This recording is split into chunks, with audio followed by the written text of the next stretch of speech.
Buenos días, hermanos, a todos los que a través de esta página web del Dulce Nombre de Jesús el Calvario, la página de Facebook Live Parroquial, se unen a nosotros, se vinculan a nosotros en este 15º domingo del tiempo ordinario.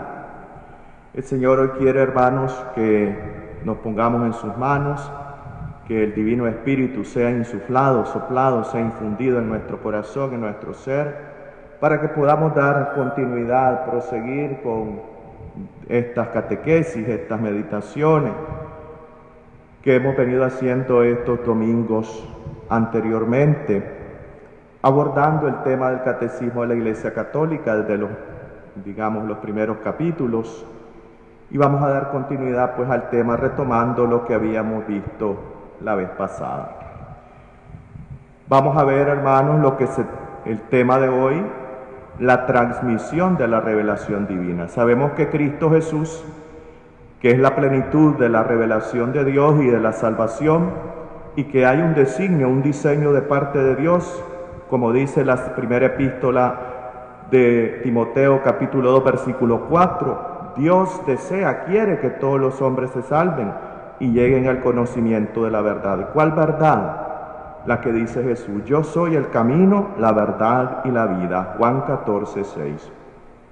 Es preciso pues que Cristo, la palabra eterna, el verbo eterno de Dios, hecho carne, venido en nuestra humanidad, sea anunciado a todos los pueblos y a todos los hombres, y así la revelación de Dios, la manifestación del plan de Dios, llegue hasta los confines del mundo. Por eso, hermanos, es Jesucristo en persona, su obra, sus palabras, su ser, es la misma revelación de Dios, es la palabra de Dios que se ha revelado. Él anunció con sus palabras, realizó con su hecho, con su misma persona y cumplió la misión que el Padre le encomendó. Él nos entregó entonces lo que podíamos decir un depósito, una riqueza, un tesoro, que es el Evangelio, que es la suma de todos los bienes de Dios. Es el sumo bien que Dios nos ha entregado a nosotros, la humanidad entera. Por eso, hermanos, este depósito de la fe tiene que ser recibido, conservado y comunicado, transmitido. Por eso, ¿a quién entregó este depósito de la fe? ¿A quién el Señor envió? Mandó a una misión. A sus discípulos, que después convirtió en apóstoles, que significa enviados, mensajeros. No van por su propia cuenta. Jesús les dijo: el que me escucha a ustedes, escucha a mí, y el que me escucha a mí, escucha al Padre que me ha enviado. Por eso, hermanos, es lo que nosotros podemos decir, ese tesoro, ese depósito de la fe, depositum fidei, es el concepto, el término en latín. Lo hemos recibido nosotros a través de ¿qué? De una realidad importantísima, fundamental, que se llama la tradición apostólica. Recordemos que una de las notas características de la verdadera Iglesia de Jesucristo, fundada, instituida por el Señor, es la apostolicidad. Ese depósito, riqueza, tesoro de la fe, lo hemos recibido en tradición, lo que se llama la tradición apostólica, que son, hermanos, toda la obra que los apóstoles recibieron de Cristo y que ellos a su vez comunicaron al mundo, a otras personas. La tradición apostólica. Dios envió a su Hijo al mundo y en Él alcanza su plenitud toda la revelación de Dios. La máxima y la más grande perfección y plenitud de la obra de Dios se ha realizado en Cristo. Y Él a su vez envía a los apóstoles a predicar el Evangelio. El Evangelio entonces se erige, se levanta ante nosotros como la única fuente de toda verdad salvadora y de toda regla, de toda norma de comportamiento. Y les ha comunicado Jesucristo el Señor a los apóstoles los bienes divinos, el Evangelio prometido por los profetas, que Él mismo cumplió, realizó con sus obras y palabras. Este tesoro, este depósito que se convierte en tradición, que se recibe, se conserva y se transmite, se concretizó a través de un canal que se llama la predicación apostólica. Recordemos que en los primeros días, tiempos de la iglesia primitiva, no existía la palabra escrita, no existían las escrituras del Nuevo Testamento. Y entonces, ¿cómo hizo la iglesia, los apóstoles, para dar a conocer el mensaje del Evangelio? La predicación apostólica. Los apóstoles, como enviados con la autoridad y la potestad de Jesús, son enviados al mundo, a la universalidad del mundo, para dar a conocer este mensaje, este sumo depósito, tesoro y riqueza del Evangelio. Ahora bien, entonces, este Evangelio, que es la riqueza y el depósito de la fe, ¿cómo se transmite? Los apóstoles lo hicieron de dos formas, ¿verdad? Es una misma predicación que viene de esa fuente que se llama la tradición apostólica. Pero esta predicación de los apóstoles se canalizó por medio de dos formas, dos canales. Uno, oralmente, que era la forma, digámoslo así, primitiva, en los primeros tiempos, en los primeros días, en los primeros años incluso. ¿Por qué? Porque la aparición de la primera escritura del Nuevo Testamento, que según los biblistas, los estudiosos de las escrituras, apareció el primer escrito del Nuevo Testamento con Pablo, que probablemente fue la primera carta a los tesalonicenses. ¿Y cuándo apareció esta carta? Se calcula, pues se hace un cálculo probabilístico de que unos 30 o 40 años después de la muerte y resurrección del Señor. ¿Qué hizo la iglesia en ese periodo, antes de que apareciera el primer escrito del Nuevo Testamento? Predicar, proclamar, enseñar, catequizar, celebrar. Por eso, hermanos, hablamos de la predicación apostólica. Pero bien, se realizó en estos dos canales, oralmente, verbalmente. Los apóstoles, con su predicación, su proclamación, sus ejemplos, las instituciones que ellos realizaban, transmitieron de palabra lo que ellos aprendieron de las obras y palabras de Cristo y lo que el Espíritu Santo les mostró. Y está la segunda forma, el segundo canal a través del cual se concretizó la predicación apostólica, que es los apóstoles y los varones apostólicos, discípulos de ellos, pusieron por escrito el mensaje de salvación por el Espíritu Santo. Es cuando entonces nace la Sagrada Escritura en el sentido del Nuevo Testamento, ¿verdad? Lo que hoy conocemos por Nuevo Testamento. Ahora bien, decíamos la vez pasada, los apóstoles tenían que morir, pero la misión de la iglesia, la predicación apostólica, la tradición apostólica, no podía desaparecer con la muerte de los apóstoles. Entonces, ¿cuál es la forma en que permanece viva a lo largo del tiempo, de los lugares, del espacio, de las culturas, del transcurrir de la historia, esta predicación de los apóstoles? Ellos comunicaron, transmitieron el don recibido de Cristo a quienes, a sus sucesores. Por eso la predicación de los apóstoles se mantiene viva y prosigue viva en la sucesión apostólica.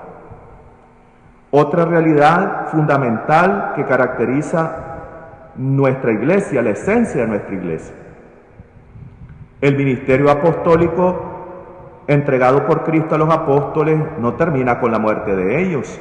Ellos a su vez comunicaron a otras personas la participación en este ministerio apostólico. ¿Quiénes son?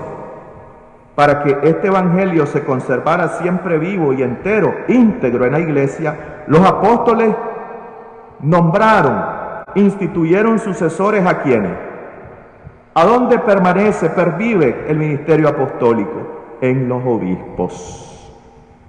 Ellos les dejaron su cargo en el magisterio y ministerio apostólico.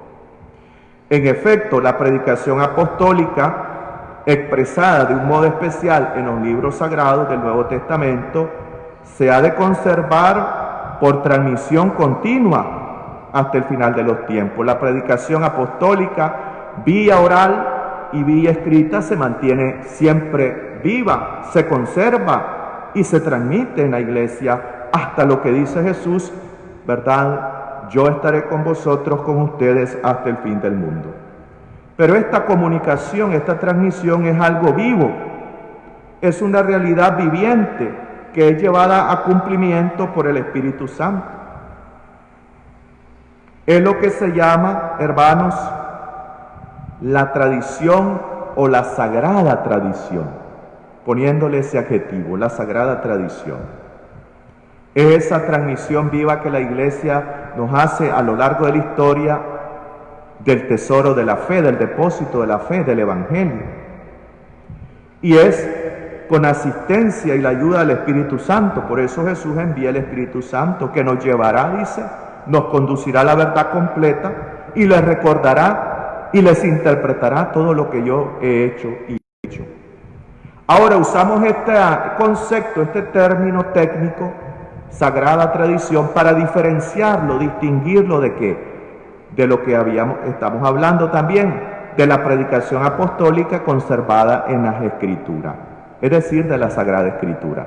Entonces aparecen, emergen dos realidades que sí, las distinguimos, las diferenciamos. La sagrada tradición, que es la transmisión vía oral, vía instituciones, vía enseñanzas de parte de la Iglesia, de la palabra de Dios, y la Sagrada Escritura consignada por los apóstoles y sus discípulos, y que ha sido inspirada igualmente por el Espíritu Santo. Estas dos realidades, sagrada tradición y la Sagrada Escritura, están, sin embargo, intrínsecamente, interiormente, internamente, estrechamente ligadas, unidas. No las confundimos, sí, pero por ella, por esta tradición de los apóstoles, la Iglesia con su enseñanza, su vida, su culto, conserva y transmite a todas las edades y a todos los tiempos lo que ella es y lo que ella cree. Aquí es fundamental, hermanos, tener muy claro esta presencia de esta realidad que se llama la Sagrada Tradición. ¿Por qué? Porque es precisamente algo que digamos así, ¿verdad?, las iglesias no católicas niegan. Ellos dicen la sola Escritura, que fue uno de los postulados de Martín Lutero. La única fuente de la revelación, decía Lutero, es la Escritura. Nada más que fuera de ello no hay nada más. Ahí cometen un error. Porque antes de que apareciera la Escritura, la Sagrada Escritura como texto inspirado por Dios, primero existió la predicación apostólica, recordemos, ¿verdad? Inmediatamente los apóstoles no escribieron nada, ni Jesús les mandó a escribir nada. Lo que hacían era predicar, proclamar, celebrar, catequizar ese tesoro depósito de la fe que recibieron de Cristo. Por eso, hermanos, nosotros decimos, sí, la Sagrada Escritura es fuente de la fe, de la revelación de Dios, sí, pero no solo ella. Existe lo que nosotros llamamos la Sagrada Tradición, que se realiza desde el tiempo de los apóstoles, de parte de ellos, y se continúa en la vida de la Iglesia. Así, hermanos, la comunicación que el Padre ha hecho de sí mismo por medio de su Verbo, Jesucristo el Señor, en el Espíritu Santo, sigue presente, activa, viva en la vida de la Iglesia. Dios nos habló en otros tiempos por medio de los profetas, de acontecimientos, incluso a través de la Escritura, pero sigue hablando, sigue conversando con nosotros, con su esposa, la Iglesia, esposa de su Hijo amado. Y es el Espíritu Santo el que hace que esa palabra recibida hace tiempo siga fresca, joven, rejuvenecida, floreciente. Él es el Espíritu del Señor el que mantiene viva la voz del Evangelio que resuena en la Iglesia y en el mundo. Es el Espíritu Santo el que va introduciendo a los fieles en la verdad plena. y que hace que habite en nosotros como fieles del Señor intensamente la palabra de Cristo. Tengámoslo presente, pues. Es lo que nos caracteriza y nos distingue nos identifica como católicos. Claro que recibimos la Sagrada Biblia, la Sagrada Escritura como palabra de Dios, pero existe otra fuente, otra realidad que se llama la Sagrada Tradición, que tiene su origen y su razón de ser en los apóstoles. Pero existe una relación, decíamos, intrínseca, íntegra, interior, entre la Sagrada Tradición y la Sagrada Escritura. ¿Por qué? ¿Por qué hay un estrecho vínculo? Porque ambas, la Sagrada Tradición y la Sagrada Escritura, tienen su razón, su causa en una fuente única y misma, una misma y única fuente común, que es Cristo. Es Cristo la fuente de toda verdad. Él es la palabra, ¿no? Lo decimos de esa forma. Él es la palabra, es el verbo de Dios. Por eso, hermanos, la Sagrada Tradición y la Sagrada Escritura, al nacer de una misma y única fuente común, que es Cristo Jesús el Señor, están íntimamente unidas, compenetradas la una y la otra. Ambas surgen de la misma y única fuente, se funden en cierto modo y en sí también tienden ambas a un mismo único fin. Entonces, hermanos, miren, Cristo, el origen de la revelación, el origen, la fuente de la fe que se expresa en la Sagrada Tradición y en la Sagrada Escritura. Ambas se unen, se compenetran, se completan y ambas tienden hacia el único fin y único y mismo fin que es Jesucristo. Por eso, hermanos, no existe contradicción, como dicen los hermanos separados, los protestantes. No. Es Cristo, la palabra de Dios hecha carne, la fuente de toda fe y de toda verdad revelada por Dios. De Él nace la Sagrada Tradición apostólica y de Él nace las Sagradas Escrituras, que tienen también una raíz apostólica. Una y otra, la Sagrada Tradición y la Sagrada Escritura, hacen presente y fecundo en la Iglesia el misterio de Cristo el Señor, que ha prometido estar con los suyos siempre hasta el fin del mundo. Hay pues dos formas distintas de transmitir la palabra. La Sagrada Escritura sí es palabra de Dios en cuanto escrita, consignada por escrito en los libros santos por inspiración del Espíritu Santo. Pero la Sagrada Tradición recibe la palabra de Dios encomendada por Cristo y el Espíritu Santo a los apóstoles y la transmite íntegra a los sucesores. Que decíamos, ¿quiénes son los sucesores? En el tiempo de los apóstoles son los obispos, para que ellos, los sucesores, iluminados por la presencia permanente del Espíritu Santo, por el Espíritu de la verdad, conserven, expongan y difundan fielmente la palabra de Dios en su predicación. Lo que voy a decir a continuación es importante que lo tengamos presente y claro. Al haber estas dos formas de transmisión distintas, Sagrada Tradición y la Sagrada Escritura, resulta de ahí que la Iglesia, a la cual está confiada la transmisión y la interpretación de la palabra de Dios, no saca exclusivamente, dice el Catecismo, de la sola Sagrada Escritura la certeza de todo lo revelado. Y así las dos se han de recibir y respetar con el mismo espíritu de devoción. En esto, hermanos, es crucial. Es un hito, es un parteaguas. Nosotros nos diferenciamos precisamente de los hermanos separados por este punto importante, por este aspecto, por este concepto. Recibimos como palabra de Dios no solo la Sagrada Escritura, sino la Sagrada Tradición de los apóstoles, que se diferencia porque no está puesta por escrito, pero que está viva en la vida de la Iglesia. La misma Sagrada Escritura nos da testimonio, hermanos, de que existía, antes de la formación de la Escritura del Nuevo Testamento, existía ya una tradición viva apostólica. Cuando dice San Pablo, por ejemplo, en la primera carta a los Corintios, yo recibí del Señor lo que yo les he transmitido. ¿Cómo lo transmitió? ¿Cómo lo recibió? Por inspiración del Señor, de Cristo. Y lo recibió a través de la iglesia, no por un libro, no por un escrito, sino de esa tradición y transmisión viva de la fe.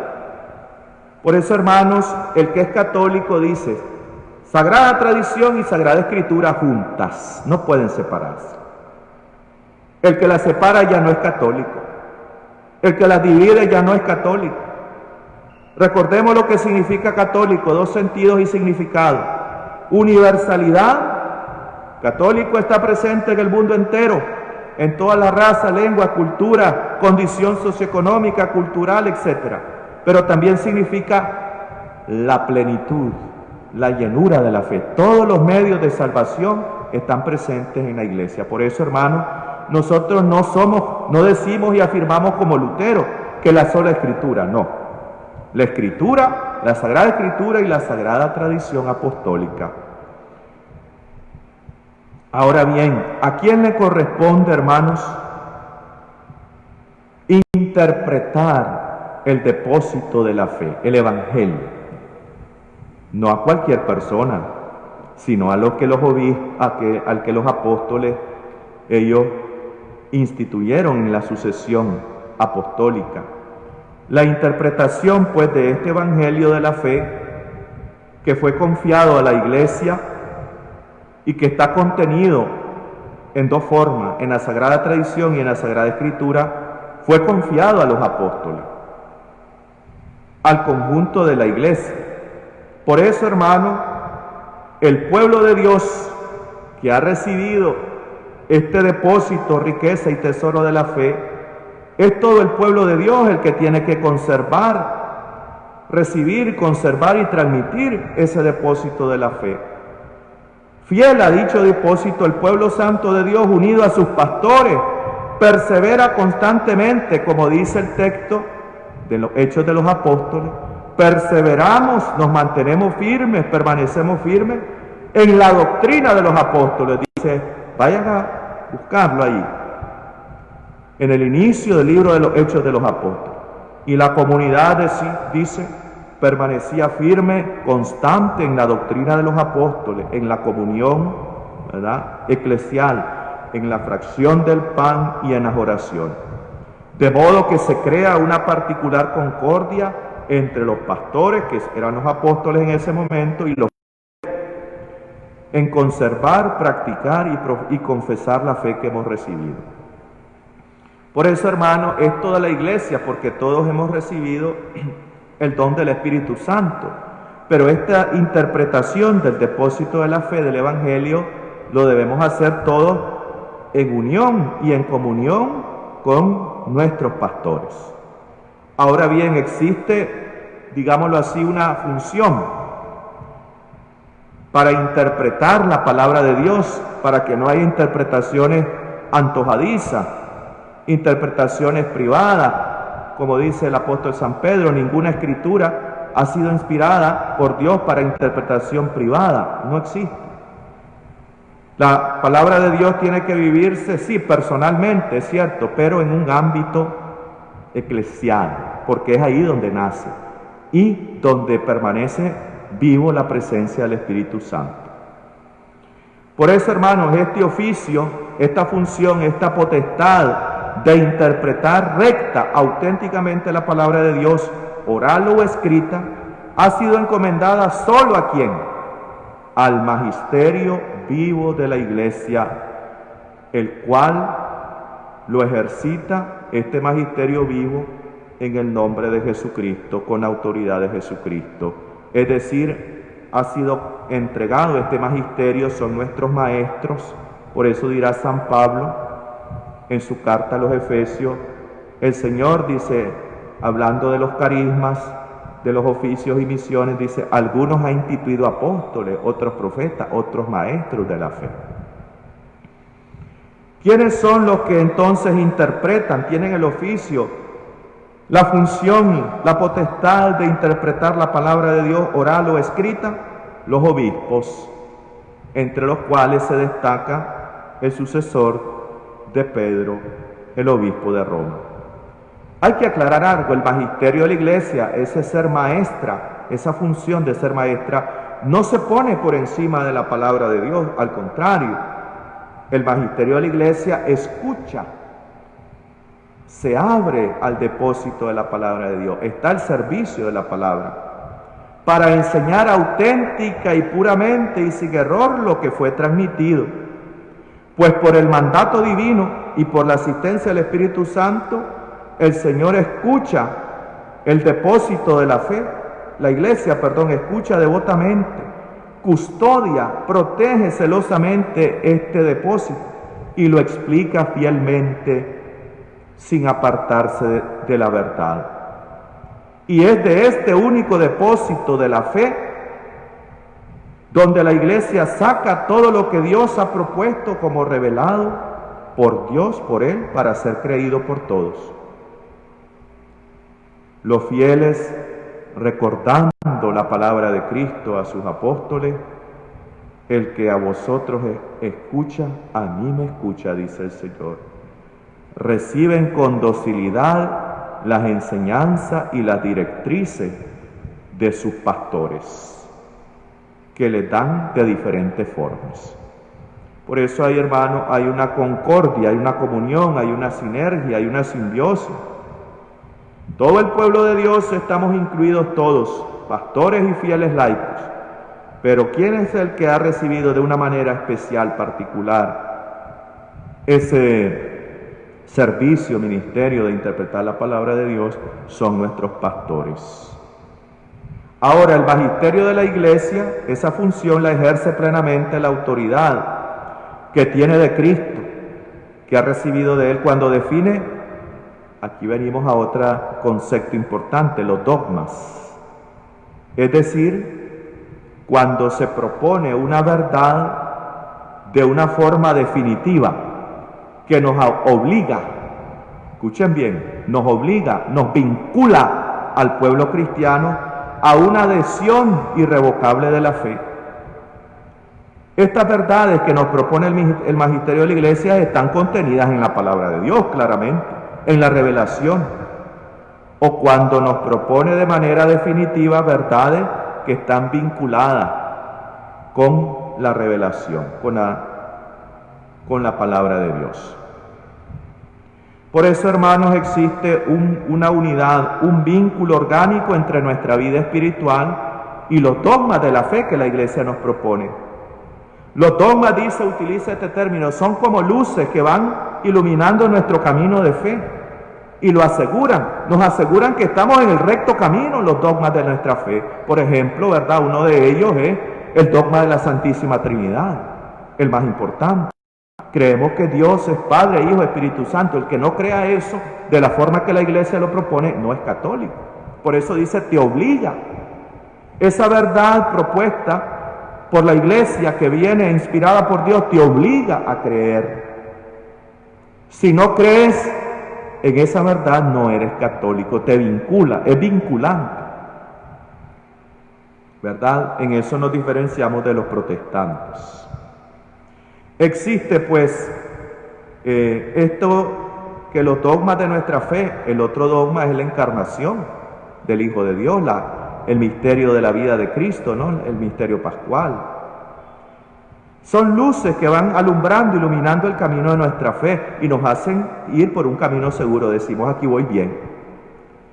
Y de lo contrario, inverso, si nuestra vida es recta, según la palabra de Dios, nuestra inteligencia, nuestra razón natural y nuestro corazón estarán abiertos para acoger estos dogmas de la fe, la luz que nos da.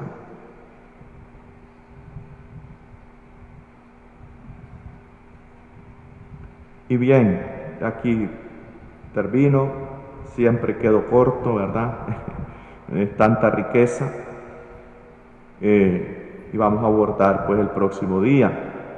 Espero que esto nos vaya ayudando a aclarar, clarificar lagunas, huecos de nuestra vida cristiana, nuestra vida espiritual, y viendo cómo hay una lógica, una concatenación de realidades hay un sentido lógico, ¿verdad? Una forma en la que Dios va haciendo perfectas las cosas, va haciendo encajar, calzar todo lo que creemos en nuestra fe. Ave María Purísima. Vamos pues a iniciar, hermanos, nuestra Santa Eucaristía.